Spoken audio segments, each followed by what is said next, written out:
tous contre City. C'est ça le mot d'ordre. Toutes les équipes vont essayer de battre Manchester City et personne ne peut aujourd'hui être certain qu'il y en ait une seule qui soit capable de concurrencer cette machine de guerre. Même si, évidemment, le foot, ça ne tient plus à grand-chose aujourd'hui, mes frères, mes sœurs, mes cousins, mes cousines, vous le savez. Les matchs où on dit c'est facile, les 4-5-0, c'est de la blague. La finale City-Inter l'année passée à Istanbul a bien montré que ça s'est joué à rien, à un fil. City méritait certainement sur toute la saison de passée. Le match où ils ont le moins bien joué, c'est la finale. Et heureusement que, pour eux, que ça n'ait pas été fatal comme les autres années. City est donc la meilleure équipe d'Europe et le tirage au sort de cette Champions League 23-24 est évidemment une course à battre Manchester City. Attention, il faut quand même que vous sachiez, et c'est important, que c'est la dernière formule à 32 équipes. À partir de l'année prochaine, ce sera hyper excitant. Ce seront 36 équipes, 4 de plus, et chaque équipe recevra 8 adversaires. 4 matchs à l'extérieur, 4 matchs à la maison, et au bout du compte, il y a un classement unique. Il n'y a plus 8 poules de 4 comme maintenant. Il y a un classement unique qui va de 1 à 36 et qui permettra aux 8 premiers de se qualifier directement en 8e de finale et de la 9e place à la 23e, à la 24e, donc 16 équipes vont se rencontrer en un match singulier, donc 16 équipes, il en restera 8. 8 plus 8, ça fait 16.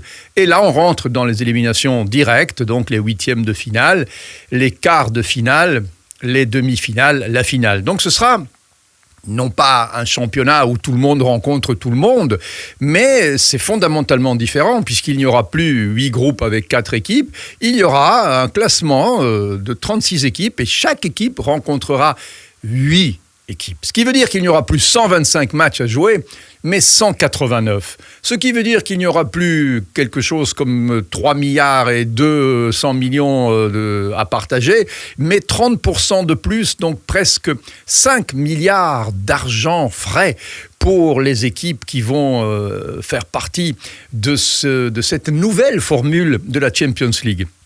Je mets mes lunettes de comptable pour vous donner quelques chiffres parce que souvent on les oublie. Le ticket d'entrée quand on rentre en Champions League c'est 15 millions. Ensuite quand on passe en 8e c'est 9 millions. En quart de finale c'est 10 millions de plus. En demi-finale c'est 12 millions et demi. Quand on arrive en finale c'est 15 millions et demi.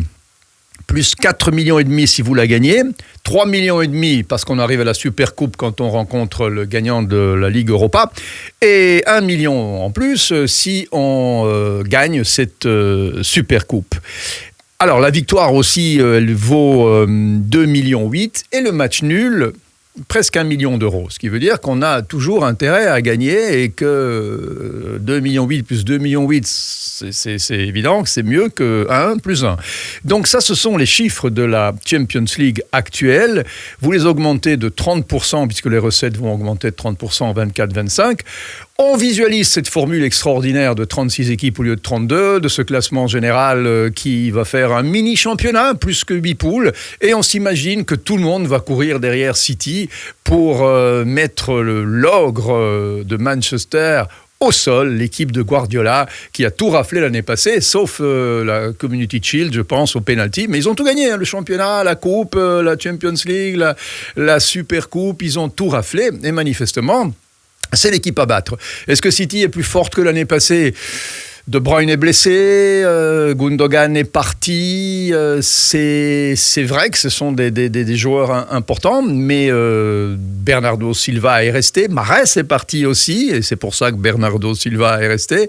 On peut s'imaginer que Guardiola a des recettes pour pallier la blessure de Kevin De Bruyne, qui est malheureusement une blessure sérieuse, et quand on sait la complicité entre De Bruyne Et Haaland, on peut se dire évidemment que Haaland va peut-être pâtir de cette absence, quoique le début de la saison a montré que Erling Haaland a toujours son vice, c'est le vice de marquer des buts, et il en marque dans toutes les situations, dans toutes les positions, et c'est franchement un attaquant bionique, et c'est peut-être ça l'arme supplémentaire, en effet, que Guardiola a dans sa poche et que les autres équipes n'ont pas.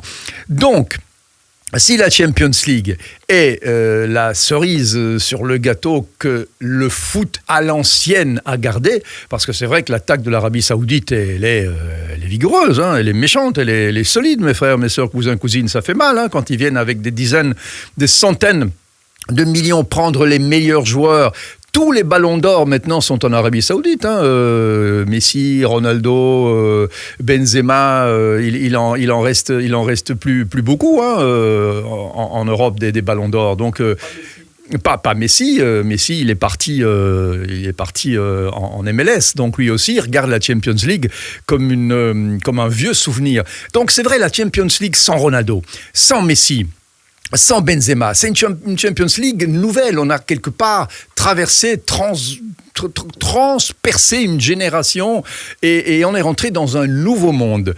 Alors moi, je me disais aussi, jusqu'où peut aller ce monde ? Est-ce que l'Arabie Saoudite peut tout prendre si elle a envie ? Probablement que oui. Il y en a certains même qui disent, mais au fond, l'Arabie Saoudite pourrait même acheter les clubs, carrément les clubs, et les transporter à Riyad, faire jouer Liverpool à Riyad, faire jouer Milan à Riyad, faire jouer... C'est dingue hein, comme idée, mais c'est possible théoriquement. Je ne pense pas que ça arrivera un jour. Mais au fond, comment concurrencer un championnat aussi séculaire que le championnat occidental, si ce n'est peut-être en le déracinant complètement. Là, on est dans un scénario de science-fiction, mais ce serait incroyable, parce qu'en effet, ils peuvent acheter les meilleurs joueurs, les meilleurs entraîneurs, mais fondamentalement, ils n'ont pas cette caisse de résonance incroyable qu'est la Champions League. La Champions League reste manifestement quelque chose qui attire la planète tout entière. Et c'est quelque chose qui est là depuis quand même très longtemps, risque de rester là encore pendant longtemps, surtout quand on s'imagine que cette nouvelle formule va apporter plus de droits télé, plus d'argent, plus de spectacles encore, et le foot survit à tout. On a survécu à la mort de Pelé, à la mort de Maradona, à la mort de Cruyff, à la mise au repos de grands champions comme Zidane, comme Ibrahimovic. Le foot se régénère sans cesse. Donc, naîtra-t-il dans de nouveaux horizons comme l'Arabie Saoudite ou la MLS, ou restera-t-il malgré tout dans les terres occidentales, en étant abreuvé de joueurs merveilleux qui viennent souvent d'Afrique d'ailleurs? Ce modèle risque de perdurer en sachant que les projecteurs sont quand même braqués sur cette Champions League qui fait baver tout le monde et qui généralement prime, sauf dans l'année où il y a la Coupe du Monde, prime généralement le Ballon d'Or. Voilà, donc tous contre City cette année-ci. Et dans les groupes, je pense, les 8 groupes qu'on a tirés maintenant, je ne vais pas revenir là-dessus, il y a eu suffisamment de chroniqueurs, de commentateurs qui vous ont dit des tas de choses. Moi, je pense que là, il y aura peu de surprises cette fois-ci. Les têtes de série vont passer, les deuxièmes de chapeau vont passer aussi. Et à part peut-être, il y a toujours une surprise, hein, ça y est, c'est évident. Mais la surprise, par définition, c'est une surprise. Donc, on verra. Et sur les 32 équipes maintenant, bien malin est celui qui peut dire ça, c'est la surprise qui ira jusqu'au bout, un petit peu comme l'année passée. Il y a eu Naples, il y a eu Milan, il y a eu l'Inter, il y a eu Benfica. Ce sont des surprises qui ont été très agréables à regarder. Cette fois-ci, j'ai l'impression que jusqu'à décembre, les gros noms vont passer, que ce soit le Bayern, que ce soit United, que ce soit City, que ce soit Milan, que ce soit le PSG. Ces équipes vont passer. Après, il reste évidemment des inconnus, hein, comme Newcastle, comme Lens. Il reste des inconnus. Et c'est ça qui est amusant dans le foot, c'est qu'en effet, tout le monde peut battre tout le monde dans un beau jour, mais au bout du compte, on retrouve quand même très généralement en décembre les équipes qui sont censées aller jusqu'au bout, c'est-à-dire quand ça devient sérieux au mois de mars, au mois d'avril, dans les quarts de finale. Voilà, mes frères, mes sœurs, mes cousins, mes cousines, j'ai adoré vous parler de l'organisation de cette future Champions League en 24-25 et de ce mini-championnat qui va enlever une fois pour toutes les 8 poules qu'on connaît depuis longtemps et qui font que la Champions League va renaître complètement nouvelle, avec plein d'argent, plein de stars, plein de lumière, plein d'images, plein de buts. À très vite.